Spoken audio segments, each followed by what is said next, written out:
প্রিয় দর্শক, নতুন একটা ভিডিওতে আপনাদের সবাইকে আমন্ত্রণ। ভারত পাকিস্তান যুদ্ধ শুরু হয়ে গেছে। পাকিস্তান দাবি করছে যে ভারতের 5টি যুদ্ধ বিমান তারা ভূপাতিত করেছে।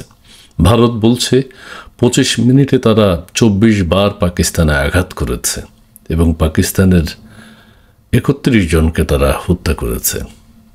পাকিস্তান আবার পাল্টা আক্রমণে জম্মু ও কাশ্মীরে 3 জনকে হত্যা করেছে, খুন করেছে, বা 3 জন নিহত হয়েছে।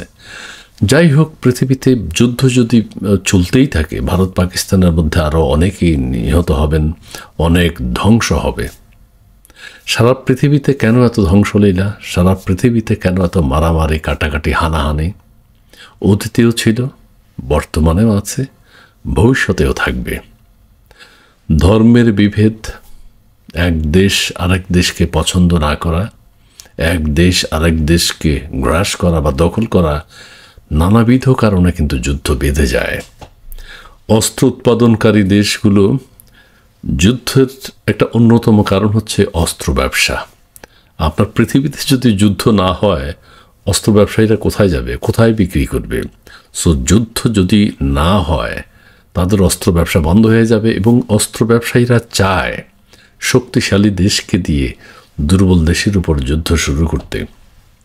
যেসব অস্ত্র উৎপাদনকারী দেশ আছে তারা তো নিজেরাই যুদ্ধ করে।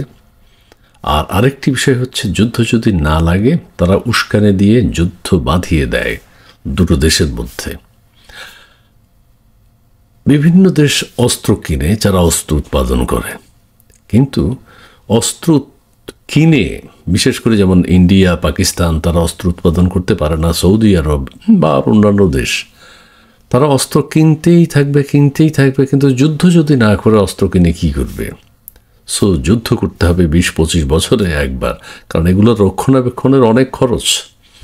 যেগুলো পূরণ হয়ে যায়, এগুলো যদি যুদ্ধ করে ধ্বংস করে ফেলা যায়, তাহলে ভালো নতুন কিনবে। যেমন সৌদি আরবের যুদ্ধ করার প্রয়োজন কি? কিন্তু তারা বিলিয়ন ট্রিলিয়ন ডলারের অস্ত্র কিনে যুক্তরাষ্ট্র থেকে। আবার কে কোন দেশ থেকে অস্ত্র কিনছে সেটাও কিন্তু খুবই গুরুত্বপূর্ণ। সৌদি আরব যদি এখন রাশিয়া থেকে অস্ত্র কিনে, আমেরিকা মাইন্ড করবে। বাংলাদেশ যদি আবার রাশিয়া থেকে অস্ত্র কিনে, আমেরিকা মাইন্ড করবে। বাংলাদেশ যদি আবার আমেরিকা থেকে অস্ত্র কিনে, রাশিয়া মাইন্ড করবে। ভারত যদি আবার অন্য কোনো দেশ থেকে কিনে, মানে এই বিষয়গুলো আছে। তো সব কিছু মিলেই যুদ্ধ লাগতেই হবে পৃথিবীতে। আরেকটি বিষয় হচ্ছে মিডিয়া, আন্তর্জাতিক মিডিয়াগুলো কিন্তু যুদ্ধের ব্যাপারে উস্কানি দেয়। ধারণা করা হয় বা বলা হয়, অস্ত্র উৎপাদনকারী দেশগুলো বা অস্ত্র উৎপাদনকারী কোম্পানিগুলো আন্তর্জাতিক মিডিয়াগুলোকে অর্থ দিয়ে যুদ্ধের জন্য উস্কানি দিতে উদ্বুদ্ধ করে এবং মিডিয়াগুলো তখন এক দেশের সাথে অন্য দেশের কনফ্লিক্টগুলো তুলে ধরে এবং যুদ্ধের ব্যাপারে উৎসাহ যোগায়, উস্কানি দেয়। এবং সেটাই আমরা লক্ষ্য করছি সারা পৃথিবীতে।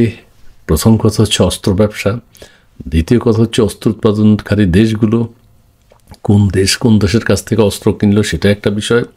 শক্তিশালী দেশগুলো দুর্বল দেশগুলোর উপর আঘাত করা, নানান কারণে, নানান অজুহাতে যুদ্ধ করা, অস্ত্র ধ্বংস করা, ওই দেশ মানুষকে খুন করা, দেশকে ধ্বংস করে দেয়া, এটা আবার রিবিল্ড করতে হবে, সেখানে আবার অর্থ ব্যয় আছে, নানান ক্যারিকাচার আছে পৃথিবীতে, ধ্বংস সৃষ্টি এগুলো হচ্ছেই। সো আমরা চাই, যেমন এখন সৌদি আরব যে অস্ত্র কিনেছে, তারা এগুলো কোথায় ব্যবহার করবে? ইয়েমেনে যুদ্ধ শুরু করেছে তারা একবার। ইসরায়েল অস্ত্র উৎপাদন করে বা ইসরায়েল অন্যান্য দেশ থেকেও প্রচুর অস্ত্র কিনে বা মার্কিন যুক্তরাষ্ট্র সহযোগিতা করে। ওই অঞ্চলে যুদ্ধ করছে তারাই। ওই মধ্যপ্রাচ্যের সমস্ত দেশ মিলে ইসরায়েলের সাথে পারবে না, এত হিংস্র, এত শক্তিশালী তারা। আরেকটি বিষয় হচ্ছে, মার্কিন যুক্তরাষ্ট্র যখন কাউকে ঘায়েল করতে চায়, তখন তারা একাই নেমে যায়। অনেক সময় নেটোকে নিয়ে তারা যুদ্ধ করে। লিবিয়া ধ্বংস হয়েছে, ইরাক ধ্বংস হয়েছে, আফগানিস্তান ধ্বংস হয়েছে, পাকিস্তানও ধ্বংস অবস্থা। ইয়েমেন শেষ হয়ে যাচ্ছে, ইয়েমেনের ছেলেমেয়েরা এখন ঘাস খায়। যুদ্ধ, ইসরায়েল যুদ্ধ করে যাচ্ছে, বিভিন্ন দেশে হামলা করছে। অন্যদিকে রাশিয়া ইউক্রেন যুদ্ধ চলছে, ধ্বংস চলছে, অস্ত্র ব্যবসা চলছে জমজমাট, মানুষ মারা যাচ্ছে। সব কিছু মিলিয়ে হচ্ছে এই ধ্বংস। কিন্তু অতীতে ছিল, পৃথিবীর শুরু থেকেই যুদ্ধ আছে। পরস্পরের হানাহানি, অপছন্দ করা, দুর্বলের উপর সবলের আক্রমণ অতীতেও ব্যাপকভাবে ছিল। এক এক সময় এক এক অস্ত্রের ব্যবহার। আগে ছিল সম্মুখ যুদ্ধ, হাতে হাতে যুদ্ধ হতো, তারপরে তলোয়ার, ঢাল তলোয়ার দিয়ে যুদ্ধ হতো, তারপরে বর্ষা, তারপরে তীর নিক্ষেপ। এখন উত্তরণ হতে হতে সব কিছু রিমোট কন্ট্রোলে চলে এসছে। এখন যুদ্ধ অনেক সহজ, দূর থেকে যুদ্ধ করা যায়। আবার অনেক দেশ চায় না যুদ্ধ করতে। অর্থনৈতিকভাবে অর্থনৈতিক যুদ্ধ, বাণিজ্য যুদ্ধ বলা হয়। বাণিজ্য নিষেধাজ্ঞা বা ব্যবসা বাণিজ্য করতে, সেটা একটা যুদ্ধের প্রক্রিয়া। বিভিন্নভাবে এখন যুদ্ধ শুরু হয়েছে, যুদ্ধ হয়, যুদ্ধ হবে, যুদ্ধ থাকবে, অস্ত্র ব্যবসা হবে, অস্ত্র উৎপাদন হবে, সবলের উপর দুর্বলের আক্রমণ থাকবেই। পৃথিবী যতদিন থাকবে ততদিন ধ্বংসলীলা চলতেই থাকবে। ভারত পাকিস্তান যে যুদ্ধ, আমরা চাই না এটি দীর্ঘায়িত হোক, দীর্ঘমেয়াদী চলুক। আমরা চাই এটা প্রশমিত হোক। যুদ্ধ কখনো শান্তি বয়ে নিয়ে আসতে পারে না। অশান্তি, ধ্বংস, মানুষের মৃত্যু, শিশুদের হাহাকার কান্না, নারীদের কান্না, শিশুদের মৃত্যু, সব কিছু আমাদেরকে দেখতে হয়। আমরা এই দেখা থেকে এই দেখা আর দেখতে চাই না। যুদ্ধ নয়, পৃথিবীতে শান্তি বিরাজ করুক।